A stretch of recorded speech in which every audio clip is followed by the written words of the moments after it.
Welcome to the player ratings. Today, Lou and I were discussing that only could be called memorable, historic Crystal Palace 2-1 victory over Brighton at Selhurst Park. Let me pop it up now.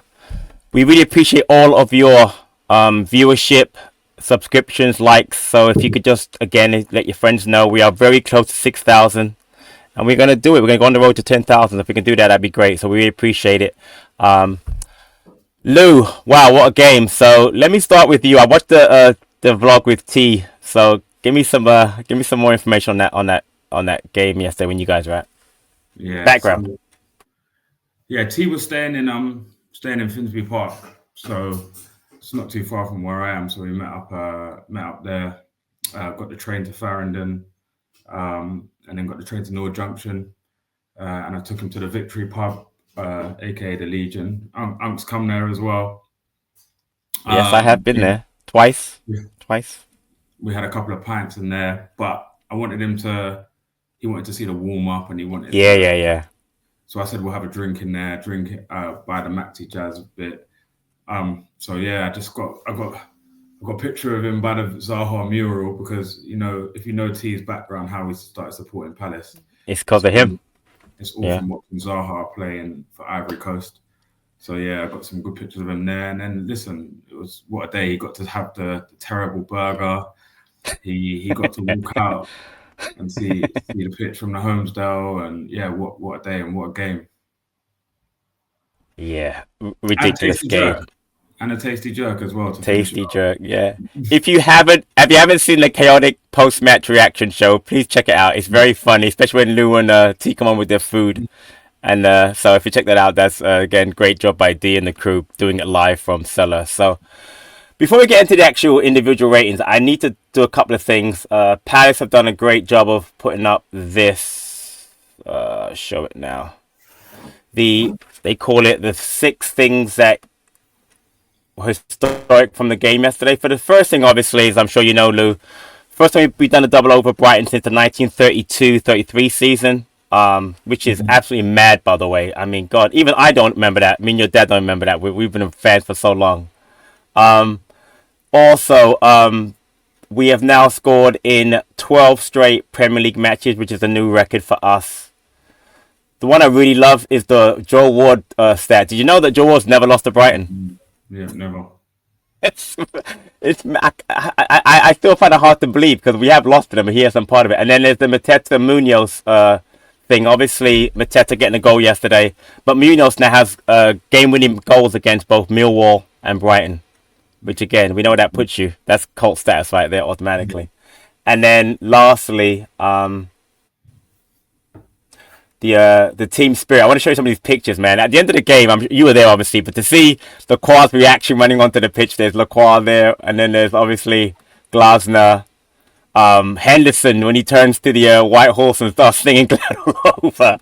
It's fantastic. Obviously, Glasner again, Lacroix's reaction at the end of the match. I mean, honestly, just some fantastic stuff. But any thoughts before we get into the actual? I'll give you some stats on it. Any other thoughts on the reaction post match? Yeah, it's so mad because I know I came with that bit of a dramatic saying about dying on the pitch for Fulham, and a week later, and you see every single player willing to die on that pitch no matter what. And listen, aside from being a very good team who plays very good football, they're willing to die, and that's just a perfect combination especially with that connection with the fans and the players. It's probably one of the best seasons Palace have ever had. I can't believe, and it's so frustrating about those first 9 games because we're 8 points off a Champions League place, and we obviously hindsight and whatever, but yeah. Yeah, exactly. yeah. I get you. So again, if you're only listening, most people only watch actually because I don't realize this doesn't go up on the podcast. The stats are up. So obviously, Brighton dominate possession not only because of the 9 men, which we'll get to that later on, obviously, but obviously just the way that they play, and we don't really care to get the ball. We had 38% possession, they had 62%, but shots we had 8. They had 11. They only had 5 on target. I'll get to Henderson very quickly in the beginning, but interesting again, the shots on target stat. We had 3. They had much more passes than we did. We had more free kicks. We were offside more, etc. And then on the bottom, they got the top performers, but we'll get to that. But let's get actually into... let me remove this real quick. Individuals. So let's start with Dean Henderson.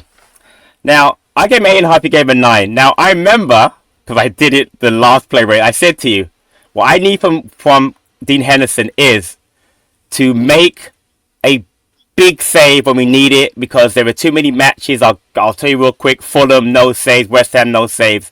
But yesterday, what a performance. When we needed him. Again, he only faced 5 shots. But I'll do them in order if I can remember. Baleba, and then who got the follow-up shot? Let me look at it. Minter, with that, the double save was brilliant. The save on Adingra, and then obviously at the end, the Ayari save was absolutely fantastic. Listen, forget stats. I could throw them out all you want. This is not a stat for him. He was absolutely fantastic. On the goal, couldn't do much about that. It's a great cross, a great finish by Warbeck. Movement by Warbeck, by the way, as a veteran. He's so good in the box. But for me, brilliant by Henderson. What I needed from him, and again, I mentioned before, the reaction into the game, fantastic with the crowd, the glad all over. But your thoughts on Dean Henderson?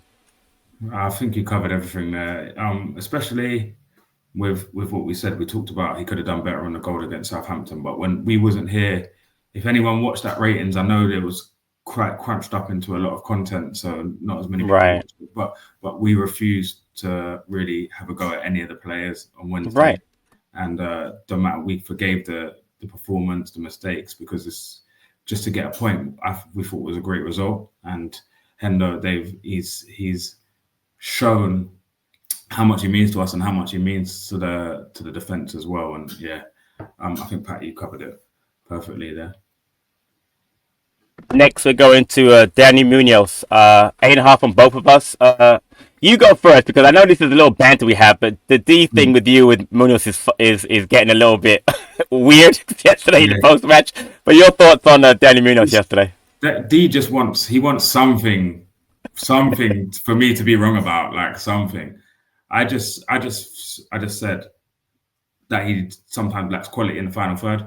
I was happy that he took the shot for the goal, because if you don't shoot, you don't score. There was a big deflection, but he got into the great positions. There's a couple of other times he got into great positions. Sometimes it might not even be the quality of the cross. I think a couple of times the movement was quite poor in the box. There wasn't really anyone to pick out. I think he's not really going to whip it across or like stand it up perfectly to the back stick. So he was looking, I think Saar done one that was looking for a cutback as well. But he went down with cramp twice. Right. I've never seen Munoz go down with cramp. So the amount of grass he covered yesterday was unbelievable. And listen, if Munoz had a better technical ability and in the final third, he would not be at Palace. I'll just say that, because he'd be one of the best right wing backs in the world. Right. But brilliant performance. And what's that? 11 goals and assists this season. That I was looking for more output. I think it was about halfway through the season. I said we needed more output from him. And listen, if we probably went through it, he probably has way more of his goals and assists like after the first 9-10 games. But great performance. What do you think?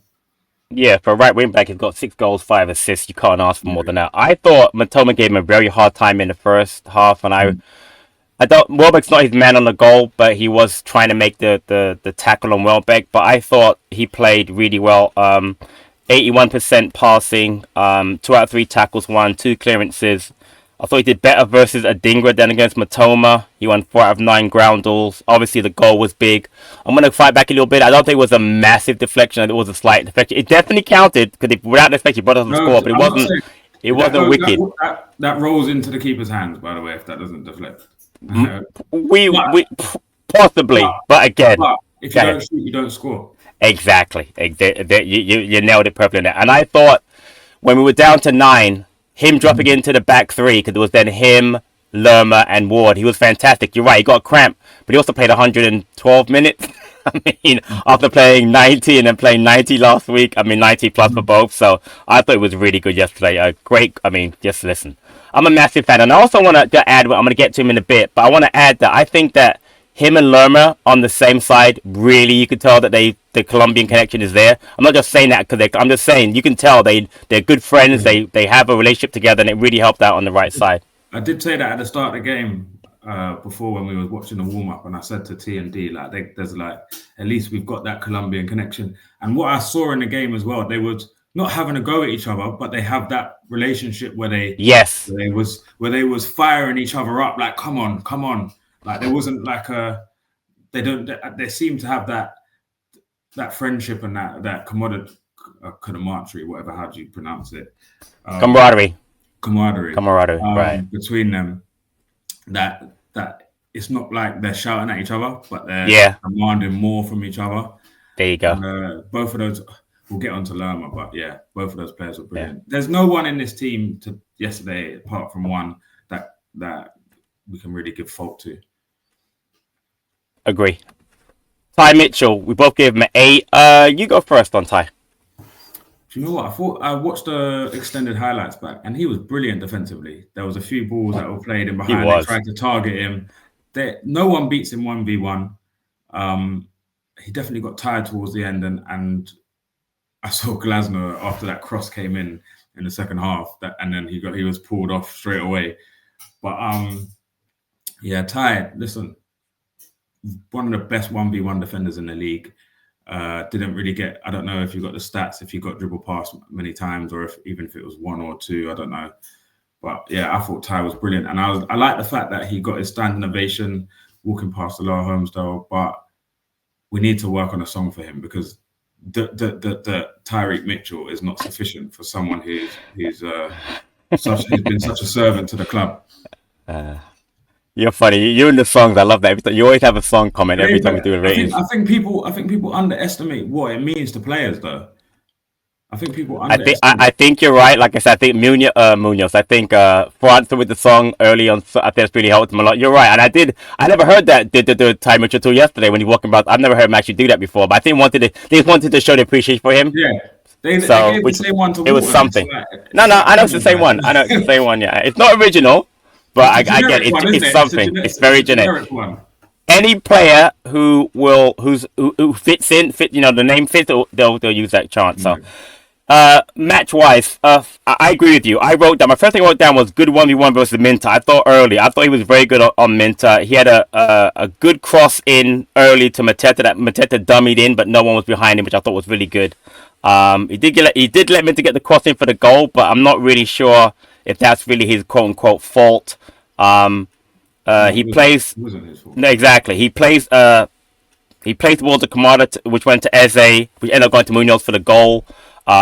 He didn't really that many passes, only 7 for 10, but had 3 clearances, 5 recoveries. I thought, again, like you, very good defensively. The funny thing is, I was actually surprised he got subbed off. I thought he was surprised. Yeah. Do you know what? Go ahead. I think if it stays 11v11, we get way more opportunities like that because Munoz had the one where Eddie's played him in when he got his first yellow, and then the Thai one there, he could obviously see gaps were appearing because Brighton had to be more expansive. Yes. Thinking, well, if that's going to be the case, then I'd rather Chilwell be in those positions. Got ya. Makes sense. And this is exactly why we needed a left wing backup because for those moments, and I thought it was a very positive substitution at 2-1 up. And exactly what we want to see as fans.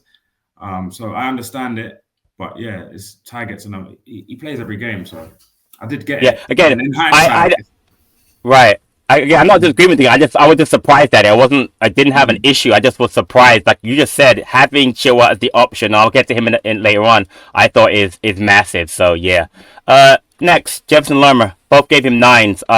By the way, there is on my end anyway. There is a slight Brighton double tax for me because maybe they wouldn't be quite as high, but Lerma yesterday, playing at right centre back again. I mentioned the relationship he has with Munoz. What's the word? Impervious is what I'm going to use. I'm going to use it right now because brilliant in the air, brilliant on the ground. I love the way he got into dunk.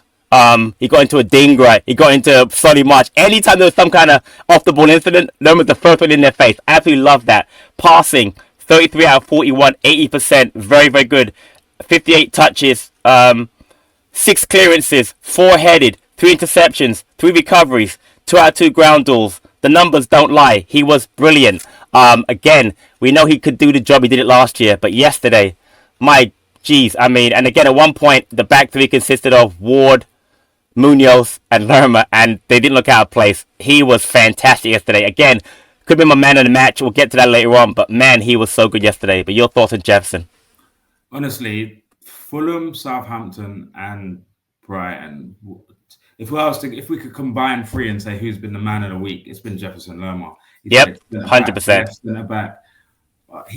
I don't know how much ground he's covered, how many duels he's won, and yeah, like I said, going back to dying on the pitch, he's willing to sacrifice himself on that pitch. He puts the team before anything else.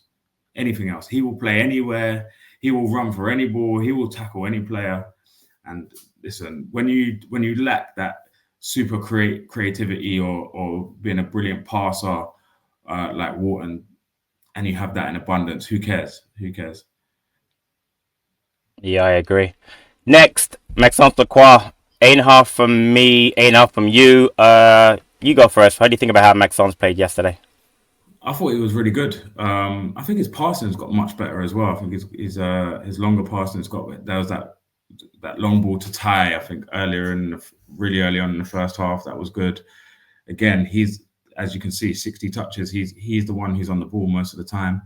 8 duels won. He's just when that ball goes into the front, man, he is making it horrible for anyone who's trying to receive that pass. Even if they do get the ball and spin, like I think the Lap's done it to him before. Onuachu had a few good moments against him, but if you're gonna get past him, you're gonna have to die trying to get past him. You're gonna earn it. Yeah, you're gonna earn it. He doesn't give anything. He put his body on the line yesterday again. I think he went down once. There was a clash of heads originally, and then the clash with the Matoma one. Then the one with João Pedro later on. There was another one after that, and then listen, at the end, just the scenes. He comes up to the homes though. What a day! What a performance! Yeah, so good. Again, too bad he went off injured with the concussion protocol. But the numbers wise, you mentioned the passing, 37 out of 44, 84%. Also had 2 shots on goal, 60 touches. So obviously, again, like we have in the past, building up from the back with mostly him and Gehi. But again, with Lerma back there, Lerma was more involved than Klein had been against Southampton. 3 out of 5 ground duels, 5 out of 7 aerial duels, was fouled 3 times, 4 clearances. Accurate long balls, 3 out of 6. Was so good. Again, my favorite moment yesterday actually was off the pitch when he thought the game was over. He runs on the pitch and had to run off. But man, what a leader, what a player. So glad that we signed him. I didn't know a lot about him before we came because I only knew he played for Glasner. Knew a little bit about him. And the funny thing is, what I heard about him most was that he makes these rash challenges in the box and is a little bit head loss. Not seen it. Not seen it at all from him. Been brilliant for us. So, listen, I thought Maxence was great yesterday. Move on to Mark Gehi. Both gave him an 8. Red card was unfortunate for me, Lou. I don't know how you feel about it, but I thought the first one was very soft. I thought the second one, his foot was high, but I'm not sure he deserved to get a red card. I thought Anthony Taylor by was absolutely horrible. Not just for us. I thought it was horrible for even Brighton fans were singing, you don't know what you're doing or whatever the song was. Passing wise, 40 out of 44, 91%. 2 out of 4 accurate long balls, 7 clearances, 3 headed, an interception and recovery. I thought Mark was very good yesterday. I'm not going to kill him for the red card. One, we ended up winning the game anyway, but again, I just don't think they were head loss challenges. I thought Anthony Taylor just wanted to give a red card at that point. So your thoughts on Mark Gehi?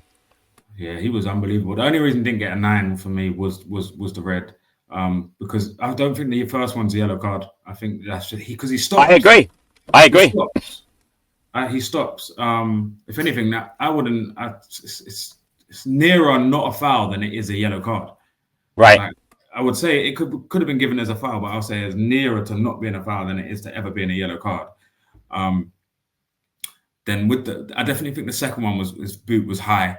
And I think it was just that moment of going down to 10 men and Lacroix had come off and he was just trying to be aggressive. Trying to be aggressive, right. I think he just forgot that he was on a yellow for a second.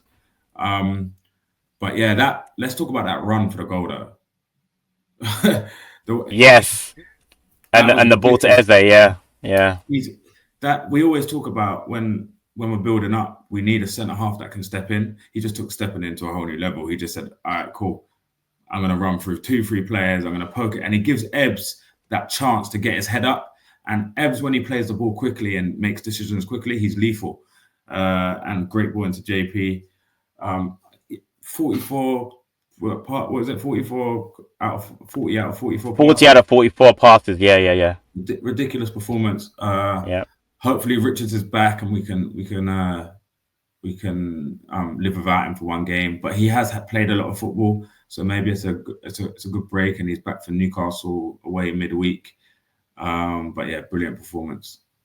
And just to add to that, Glasner actually did say that post match that Mark played a lot of football and missing the one game won't be the worst thing in the world. So even he's putting a positive spin on it. So he's been and you're right, man. He's done that so many times this season. The cross against Newcastle for the goal, when he steps up and gets involved going forward, he's underrated and does a great job. So credit to Mark Gay. Easily one of the best centre backs in this league. He's a joke. Yeah. I just still don't understand how he goes under the radar so much.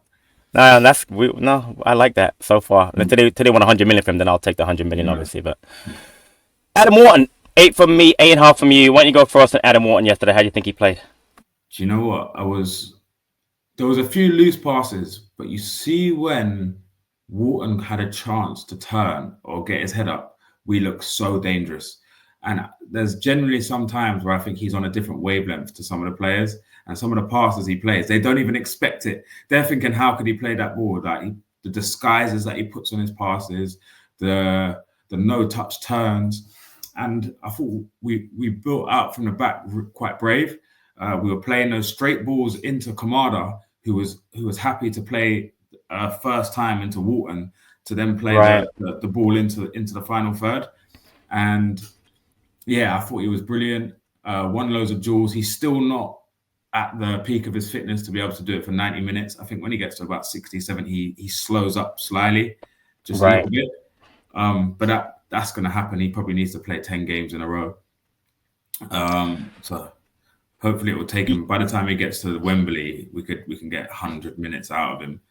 Yeah, I think that's what we're building up to that, obviously. So yeah. They don't want to burn him out too soon. But yeah, brilliant. That no-look turn in the first few minutes to set up to play in JP when he hit it. Made Mateta.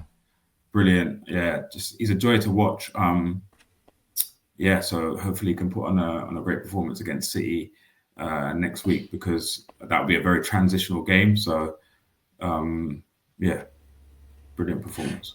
You mentioned the pass to JP. I love that, and that turn that he makes in the second half is just really good. And what's interesting about him, he can play with different partners and not look out of place. Hughes, Lerma, now Kamada, and he doesn't make them look bad. They don't make him look bad. He just, stats wise, the passing wasn't great. It fell off a little bit. It was only 64%. But again, he was dictating play the first beginning. He's getting involved. He made 6 passes to the final third. His tackling, 2 out of 2 tackling. 2 interceptions, 4 out of 8 duels, 1. I mean, he was getting involved defensively. And it's funny because people thought, with Kamada, we're going to be a little bit lightweight. And I'm like, you're never going to be lightweight midfield when you have Wharton in there, because he's not going to let you get lightweight. And I want to add, didn't pick up a yellow card. So he didn't make those, last 2 matches made those, tackles. But I thought he played really well yesterday. But his partner yesterday, we need to get to him. Daichi Kamada. I'll let you go first. I'll go first. Both gave him a 9. My man of the match, your man of the match. I haven't seen the website's man of the match yet, but I'd be shocked if it's not him. It might be Henderson, it might be Lerma.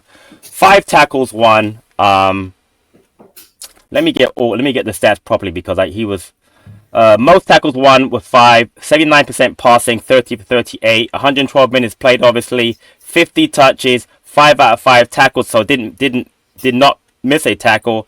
3 recoveries, 7 out of 11 duels, 1. First start since Doncaster FA Cup in February. Dropped into the back 3 a lot, kind of what Wharton had done, I think, against Fulham, to pick up the ball. Kept the ball ticking over by passing it either backwards or sideways, just ticking it over. Drew the red card on Van Hecke. I just thought that a guy who has struggled so much, according to the fan base, really stepped up big time yesterday. I thought he didn't look out of place, looked very comfortable.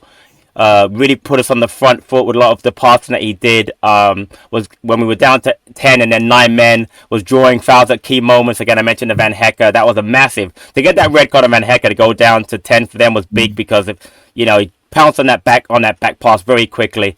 Confidence is growing. I'm so glad Glasner tried him yesterday and it worked out because he's taken way too much stick from our fan base. For whatever reason. I mean, I think I know the reasons, but again, I thought he played really well yesterday. Your thoughts on Daichi? You couldn't have put it better. I couldn't put it better myself. He was everywhere yesterday, and even people making comments about loose passing sometimes, or that's going to happen. He covered every single blade of. He covered every single blade of grass. He was unbelievable. I think a couple of shows back we spoke about how you have to earn the right to play in this team. Yes, and he earned the right from the assist against Fulham. Yeah. And then when he came on against Southampton, he changed the game. He earned the minutes. He earned starting yesterday. Yeah, 100%. Hughes hasn't been playing and Kamada's been in there. He's earned the minutes and he proved a lot of...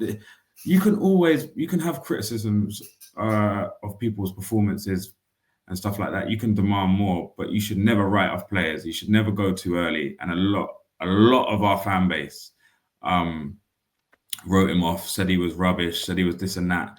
And he had some subpar performances where he could have been better, but some of us just understood what it takes to adjust to the Premier League. And even if he didn't give us 9 out of 10s every week, I felt like there was always a player in there. And listen, yesterday he was brilliant, and that's for all the people that doubted him. And I hope it gives him confidence to for the rest of the season, because we will make no 100%. We're going to need Kamada towards the end of the season. 100%. I agree. We will 100% will. We'll start with of our 2 to 10s. We'll start with Ismail Sarr. Both of them at 8. You go first on Sarr. What do you think about him yesterday?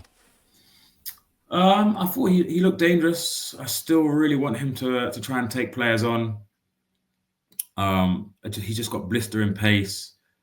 He wasn't in the game as much yesterday, but like I say, the threat of Sarr helps us in other parts of the pitch because teams are so worried about his pace. I know Glasner wants him to occupy those centre spaces, but I think sometimes I'd like him to be a bit more intelligent with his runs. Like when there's a chance to run him behind, if there's one player I want to run him behind, it's going to be Sarr. It'd be him. Yeah, but it wasn't a brilliant performance, but I don't feel like anyone was under at 8. He ran his socks off. And if he was part of those 9 men left on that pitch, who did the 100? I agree. Yeah, and 11 out of 15. Right wing back now as well. I'm going to mention that too, but I'll get to that at the end. 11 for 15 passing. But dispossessed twice, but he had a block, a clearance, a headed clearance, 5 recoveries, dual pass. 4 out of 9 ground duels won. But the funny thing is, I thought that they fouled him at least 5 times, but he only got called for 2. He tried to run at them. Whenever he did, a couple of times, you see he got fouled. Even one time he got fouled. Estupiñán stops, and the referee's like, it's not a foul. And it was clearly a foul. So I think he did try to run at them, but I thought he did a really good job of helping out on that side. Again, he dropped into the back 5 at the end to play the right wing back, and Munoz had gone into right centre back. And I just thought that his work rate is crazy. You know what? He doesn't get subbed off a lot, and he plays a lot of minutes. And we all do say sometimes he's a little bit quiet, but he contributes a lot. And you're right. Any of those 9 players, any of those players that played the entire 112 deserve massive credit. But anybody at the end of that match that helped us get that win deserve it. But I thought Sarr did a really good job yesterday. But not as good as the next player, and that would be Ebbs. 8 from me, 8.5 from you. Listen, man, 2 assists, the pass from JP. Wow. Threaded that pass, Van Hecke, great ball. I'm going to get to JP. My God, what a goal. I thought Ebbs played really well. I'm finding that it's coming more where he's starting to drive the ball more at the defender. He's not looking to turn. Remember that whole turn back, the crowd make that sound? He's not doing that as much. Only misplaced 2 passes, 17 out of 19, 89%.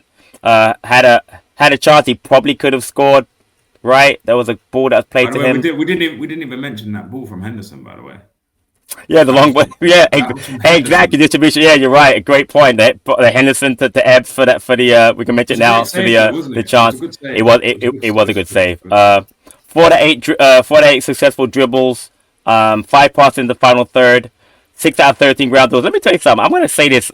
Ebbs' defensive work rate is underrated this season. It has gone to another level because you can't have tens that don't defend and don't track back. And he and Saul do a great job complementing each other. I thought he played really well. The assist for Munoz is a nice pick out too. I mean, most of the work of Munoz is shot, but to find him there, it's a great ball from Mitchell, by the way, for that. But I thought Ebbs was very good yesterday. But your thoughts on Ebbs?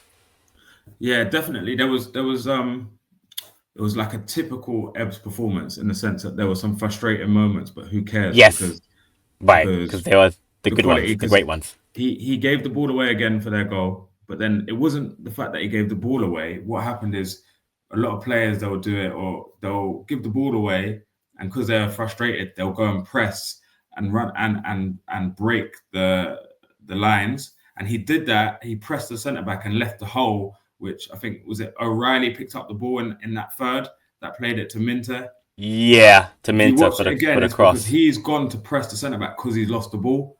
Instead of like, oh, I've lost the ball, let me get it back into position. Um, but like I said, the frustrating things, maybe when he should release the ball better, it doesn't matter because the 2 assists are brilliant. The ball from Dean Henderson when he chops back and fires it. I think he set up another chance. Was it the ball? He played the ball to Mitchell for the cross. Yes, it The was him. Yeah, great ball from That was Mitchell. a Yeah, remember that's the in the minute. 59th minute. Yeah, So Lacroix yeah, fizzed it into Mateta. Mateta's laid it off. He's jinked past. I don't know who it was. Left him on his bum. Then played the ball perfectly into Mitchell's path. That could have easily been another goal if he cut it back, or if Mitchell could have gone by himself. So yeah, right. listen, Ebbs. That was a typical Ebbs performance.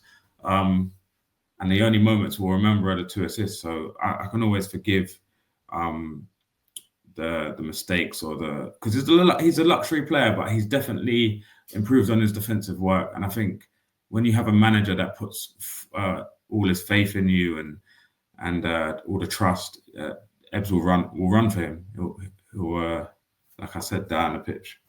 Yeah, and just to add, for a guy who's having, well, people say he's having a down season, he's now got 6 goals and 12 assists. That's 18 GNA in a down season. He's going to go over 20 for sure. So listen, man, Yeah. I'll take it. Jean-Philippe Mateta. 8.5 on both of us. I'll go first quickly because that goal, oh my, That goal's ridiculous. I don't that think goal people is understand. I don't it's think more people than understand ridiculous because I've raved so many times by his ability to finish with his left foot. You know, the Ipswich goal, the Man United goal last year. But man, he fizzed that ball. Verbruggen cannot even react to that. Not that if he reacts anyway, he's going to save that. Top corner, opposite. What a great shot. I mean, yeah. listen, man. To Go go ahead. the opposite side Opposite side, yeah. on your left foot, it's a ridiculous finish. You'd be hard to get from the dribble to Gahey to the layoff to Eze to the threaded pass and that finish. That would be hard to beat in a goal of the month for me.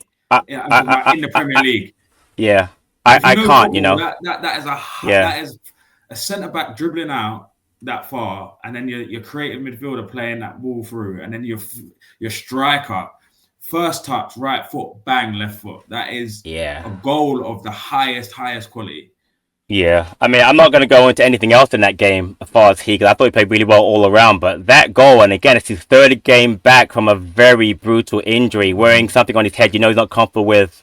Listen, man, brilliant. I mean, again, he could have done that against Southampton and could have been a similar goal. I thought JP is one, he's back, but more importantly, that goal so massive. What's that now? 13 Premier League goals, 3 in the EFL Cup, 16 goals this year, 3 assists. I mean, he'll go over 20 goals this season. You know, knock on wood, really loves to Wembley. But listen, you know, everybody knows I'm a big, massive JP fan, but I thought it was great yesterday. Anything you want to add? You've already spoke about anything you want to add about JP yesterday? I still can't believe that goal. That goal is ridiculous. It's ridiculous. Look, and his left foot is lethal because that finish against Villa as well. I will say this about JP: the less time he has to think about it, the better his finishing is. Let me tell you about that. Listen, I still play football. That's true of most footballers. I hate thinking about a finish. I'd Yeah, rather get it one time and yeah, bang. Most yeah. footballers do not want to think about that for well, So yeah, I agree. So JP, man, kudos to you, man. Brilliant I goal. also do think his finishing looks like he's got. You remember when Kane went for like he was like this? Not he's the level of Kane, but I'm saying Kane he became this lethal finisher, but Right. it looked like the finishing came from practice. Like some strikers, Defoe, and so they were kind of scoring goals from a young age. This Yeah, looks yeah, like yeah. his finishing looks like he is out on that training ground practicing these finishes over and over and over again. That's to me what it looks like. I think you're right. Again, I'll go back because people say, I have a agenda. It goes back to Hudson. Hudson started to improve him, hold up play and everything else, link up play and finishing. And then Glasner came in and said, yeah, you're the striker that I want, and I'm going to make you a better striker, and took him to another level. So credit to both Hudson and Glasner. Let's go to the subs. I'll start with Chilwell because it was a surprising sub to me. I gave him a 7, you gave him an 8. Surprising sub to me, but why don't you go first on how you think Ben Chilwell played yesterday? Number one, the reason he gets an 8 for me is number one, he was one of the last players on the pitch. Come on against Solly March looked quite good as well when he came on. There was two tackles. One when someone tried to deliver the cross and he won a goal kick when I thought he got to the byline. And then the second one was that block on the edge of the box where he just flies in. Do you remember that block? That was him, right? Not Hughes. That was him, right? That blocked That was him. Okay, I wasn't sure. Yeah. And then at the end of the game, Glasner goes up to him, and when before they hug, he grabs him and points at him and said that block. Got ya. He grabs him and hugs him. That block was just everything about our team yesterday. That block. Yeah, listen, showed experience. Again, I was surprised at the sub. Mentioned before about, thinking that we'd need a more defensive, not a more attacking. But you're right, he was looking for space to open up. But I thought defensively against Solly March, who well, obviously, did really well against him. Showed his experience, helped to keep our shape. I thought him, Ward, and Hughes coming on, those three, that experience just showed. To play with 9 men is no joke. I think they said that was the first time a team's won. Or definitely past one with 9 men, exactly. So, no, I thought he did really well coming on. I mean, I got nothing but praise from him. I've been a little critical of him on the last couple of sub appearances, but yesterday, he was massive. We'll go to Eddie and Ketia next, because... FYI, Solly March was at Palace's academy. He got released at under 14s. Quick, tell him your story. You play with him, right? No. Yeah, I played with Solly. He was in our team, and he got released when he was 14. But his whole family is Brighton, so... It was a natural transition. So when you see Solly March has scored against us before, you see how much he celebrates, right? Because he's got Brighton family and Palace released him. So, well, Solly, hold that, bruv, hold that. Anyway, and Ketch, I gave him a 2, you gave him a 1. Well, this is what I'm going to say about it because there's not much to say. I thought he was very unlucky on the first yellow because he was fouled, he was caught. The problem that I have is that he needs to go down right away. He took like another step and a half, and that's why Taylor booked him for simulation. But Taylor could have let that go. Could you say just played advantage? It didn't have to give him a yellow card for simulation. Didn't have to. It wasn't like it wasn't an obvious like because again, I don't think Taylor realized he was actually clipped, and then so the second one now he doesn't even see Van Hecker. He doesn't even see him behind him. So to put his foot up. He's going for the ball. He doesn't even see him. So I thought Eddie was very, very unlucky. I felt really bad for him because, again, he gets, like Kamada, gets a lot of stick from some of our fan base. Not everyone, but some of our fan base. I think he's done a great job coming as a sub. He's done a great job when JP was injured. I feel really badly for him. He's going to miss only one game. I hope he doesn't get to him, but he was flying high with confidence. But your thoughts on Nketiah yesterday? Yeah, Pat done me in here because I gave him a 1 because Pat gave him a 1, and then now all of a sudden I'm seeing 2. All right, we both gave him a 2. I'll change it. We both gave him a 2. But when I actually think when I watch the extended highlights, he looked lively because just before that he was up for it. He was definitely up for it. That phase of play when he got the yellow card, first one, he's the one that picks it up and plays the ball down to Munoz. He's the one that threads it through. Right, we'll get the ball back to him. Right, yeah. Exactly, yeah. The second yellow now, I don't like. There's always cowardly moves a bit in football. It's like one where you like lean back and you make someone fall over your back, or you can someone's going off the pitch and you can give them a little barge off the pitch. And another one is he's got he's got to get his body there, but Right. he's led with his. He's not even looking where he's going. He's not being aware, and he can't put your foot up like that. There's not really an excuse for him to not be aware I of get you. that. I But get you. again, it's the adrenaline of the game, and the fans. I've got no problem. We won the game. I do not care. Right. I do not Right. care. The fans sang his name when he got I was sent gonna off. say that credit to the fans when he's walking off, you can see it. They're clapping. He's clapping them. And he's kind of apologizing. So credit to the fans in the home set, or all of them, but home set particularly can see it And that they Lacroix didn't ran get on over his to him case. straight away. Bro, Lacroix ran over to him and gave Yeah, him I saw that. a I heard that. I didn't see it, but I heard that happen too, which is yeah. also great. So yeah. So yeah, a two's harsh, but listen, this team is so together. I don't think it will affect him. I agree. We'll go to Justin Devaney now. I gave him a 7, you gave him an 8. Not much to say except for, listen, again, he's coming on in massive situations, getting the job done. He did have that shot deflected for a corner. And also, I just thought that there ended up being him, Hughes, and Kamada in a 3-man midfield versus, first their 11, then their 10. I thought the kid worked his socks off, and I did a good job. But anything you want to add about Justin Devaney? No, it was brilliant. He's come on against Southampton when we were 1-0 down. The manager trusts him. He's coming on for Wharton. I think every time he comes on, he's looking more confident. And I tell you what, the boy is fit and he can run. He can. He can. And the fact that we had him on the pitch when we had 9 men was really important because he had the energy to go and shut down where some players to shut down, to try and to work hard. Yep. Go left to right. And in that position, in that situation, the fans, anytime we got one foot on the ball, the whole stadium was just that. So him being able to do that it just put more pressure on Brighton. It slowed them down. Again, any one of those players who finished the game on that pitch deserves at least an 8. So that's what I'm going to give him. Fair. I gave Hughes a 7. You gave him an 8. Again, just like I mentioned before, the experience of him and Chilwell and Ward at the end of the game was massive for us. He helped to, kind of get Devaney and Kamada through the end of that match. I thought, again, I'm glad he's back because he's been out for a while due to suspension and being ill. But your thoughts on Will Hughes? I thought did a really good job yesterday closing out the game. I think a lot like Devaney, but like with a bit more ability and experience. Yeah. Experience. But yeah, just happy to see that he's back on the pitch. We'll need him for City and Newcastle. I hope he can get back into form quickly. But yeah, brilliant from Hughesy. Yeah. I saved Ward for last because of a lot of reasons. That's his first Premier League appearance all season. I gave him a 7.5, by the way. You gave him an 8.5. And I just thought that the experience, I noticed when he came, that Gay handed in the armband, which is very cool.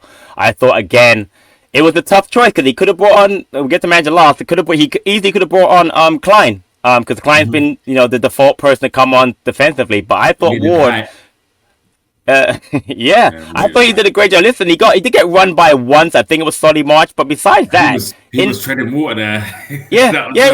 No, fair. But you know what? The experience of, again, you had at the end, you're having Munoz and Lerma as the other 2 centre backs. You've got Saw right. You've got Chilwell left. I mean, clearly never played together, those 5 ever. Probably won't ever play together again. But to see how that game against first 11 men and then 10 men was brilliant, man. It really was a great job by him. Credit to him. I loved the interview post-match. I loved reaction that Glasgow gave him a hug after the game. I thought, because he feels away. What I didn't realize, he's actually been injured. I thought he's actually been injured for like 3 months. I thought he was kind of not playing, but he's been injured. So to come back, to be part of that squad, great that Glasgow hasn't decided, you know what, you're kind of not in my plans. He's a great servant. And again, I mentioned the stat again, never having lost to Brighton. There's a 0.5 for that, clearly for that. Yeah. But your thoughts on Joel Ward? I'm just happy that we saw out that game and it wasn't, there was going to be no blame or nothing put on him. And if that's his last ever contribution for Palace, what a contribution! What a contribution! Yeah, brilliant. I wanted to give him a 10 just for Ward because because they were here. I've been critical. We've all been critical of Ward, but he was played too much for too long. Right. But he cost 400 grand, and he's still our longest servant too right now. Mad from that playoff season to now. He's not a cult. He is a Palace legend. He easily. is. He Yeah. is All right, easily. listen, I was there. That header off the line. I'll never I forget told that. you, playoff final. That's one of the most underrated Mad. things. Yeah. Yeah. 100%. It really is. Finally, our manager. Both gave him a 10.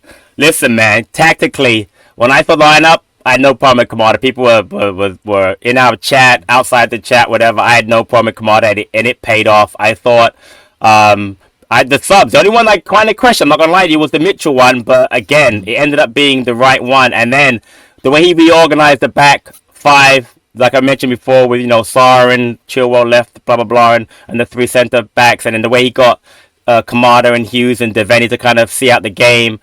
His reaction at the end of the game, his post match comments were brilliant. Listen, we all know you and I are massive fans, but I thought yesterday a masterclass. Listen, our first manager to ever get the double, so not ever, since 1932-33. Come on, man. Come on, man. That's mad. But before we ended up, your thoughts on Oliver Glasner? No, I think yesterday was, as much as he got his tactics right, because I thought we was playing out for the back much better. Yep, that's a great point. The onus was kind of not on us, but like we'd battered them at their ground, and they wanted revenge. So it was going to be a tactical battle. I thought we won a tactical battle, but I think it's the man management of what he's created in the club that won the game yesterday. With this whole typical Palace thing, the Southampton game wasn't typical Palace because we got a goal in the last minute, and today again wasn't typical Palace. 9 men is ridiculous, and the players that are on the pitch, and that is all from what he's created in this club and in that team. He's on another level, man management and tactical wise. And he was like, what did he say? He said he was so nervous he had to sing along he had to clap along to the right, do it with his hands. Yeah, it's crazy. Yeah, listen. And even his comments before, like he told them, like this is how you build a legacy. This is how you etch yourself into history. And that's all the fans want, is someone who understands and cares. And I think he's just on a human being level, he's the same as us. And as a football fan, when he talks about celebrating goals and what it means, right, just football in general, he's just a perfect guy, man, perfect manager. Yeah, I said it months ago. People kind of whatever. I'll say it again. This is the best time to be a Palace fan. Enjoy it. Enjoy it for what it is. Don't get caught up in other things. Just enjoy it day by day, moment by moment. It's brilliant. It just is. Listen, I want to thank Lou for jumping on. I really enjoyed the vlog. If you haven't seen it, check out the vlog with Louis D and that T did. Very happy for T. I guess he's flying back. Is he flying back today or tomorrow? Do you have any idea when he's flying back? He's on the plane now. Home. Oh, good for him. So hopefully safe trip back, T. We'll get him on the Man City preview so he can give everyone. There you go. So that'll be coming up this week. D's away for a couple of days. He deserves a break. Good for him. Thank Louis for jumping on again. If you could please like, subscribe, tell your friends. Looking forward to the Man City preview soon. But until next time, everyone, up the Palace.